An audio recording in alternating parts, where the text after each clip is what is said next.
ফেসবুকে lots of content সমালোচনাকে আমি positively নেই। উপস্থাপনার জায়গাটা একটু কমিয়ে দিয়েছি। অভিনয় আর উপস্থাপনার মধ্যে অবশ্যই অভিনয়।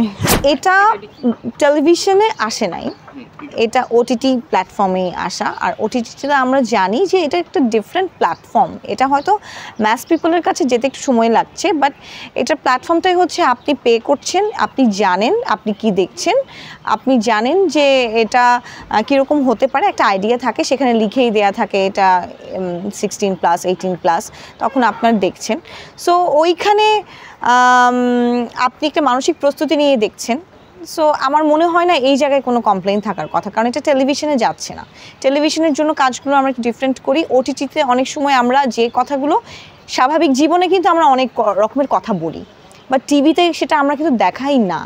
কিন্তু ওটিটিতে যেটা করছে সেটা হচ্ছে স্বাভাবিক কথাগুলোকে ওরা স্বাভাবিকভাবে দেখাচ্ছে, কিন্তু আমাদের কাছে যেহেতু আমরা শুনতে অভ্যস্ত না, মাঝে মাঝে আমাদের কানে সেটা স্ট্রাইক করছে। হ্যাঁ, সেটা কম বেশি হচ্ছে, কেউ অনেক বেশি দেখাচ্ছে, কেউ কম দেখাচ্ছে, কেউ প্রয়োজনে দেখাচ্ছে, আবার অনেকে অপ্রয়োজনেও দেখাচ্ছে। সেই জায়গায় প্রবলেমটা হয়।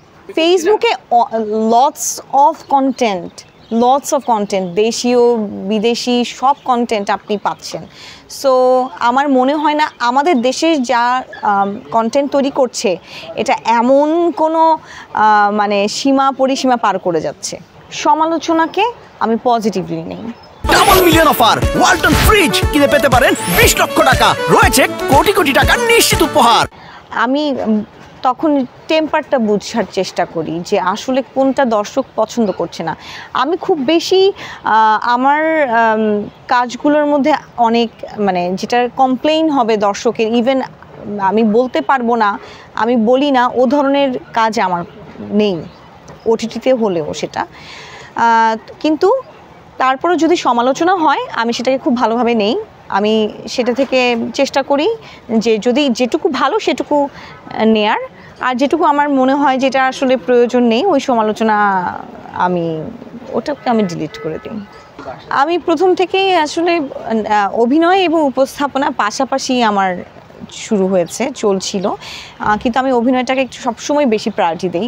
এই জায়গাটার আমার এক ধরনের ভালো লাগা ভালোবাসা কাজ করে সবসময়। এটা এই কারণেই হয়তো এই জায়গায় প্রায়োরিটিটা বেশি দিই।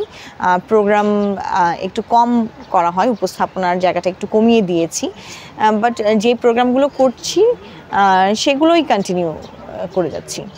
অভিনয় আর উপস্থাপনার মধ্যে হ্যাঁ অবশ্যই অভিনয়। দর্শকদের উদ্দেশ্যে বলবো যে আপনাদেরকে অনেকদিন আমি মিস করেছি, আমি গ্যাপে ছিলাম, তো এখন আর মিস করতে চাই না। আমি জানি আপনারাও আমাকে অনেক মিস করেছেন। আমি অনেক জায়গায় আমার ফেসবুকে আমার অনেক কাজ যেগুলো অসমাপ্ত ছিল সেইখানে আমার দেখেছি যে আমার কথা বা আমার ক্যারেক্টার নিয়ে আপনারা লিখেছেন যে কোথায়। তো আমি আছি, আমি আবার কাজ শুরু করেছি। আপনারা দোয়া করবেন আমার জন্য, যেন সবসময় আপনাদের কাছাকাছি থাকতে পারি, ভালো ভালো কাজ উপহার দিতে পারি।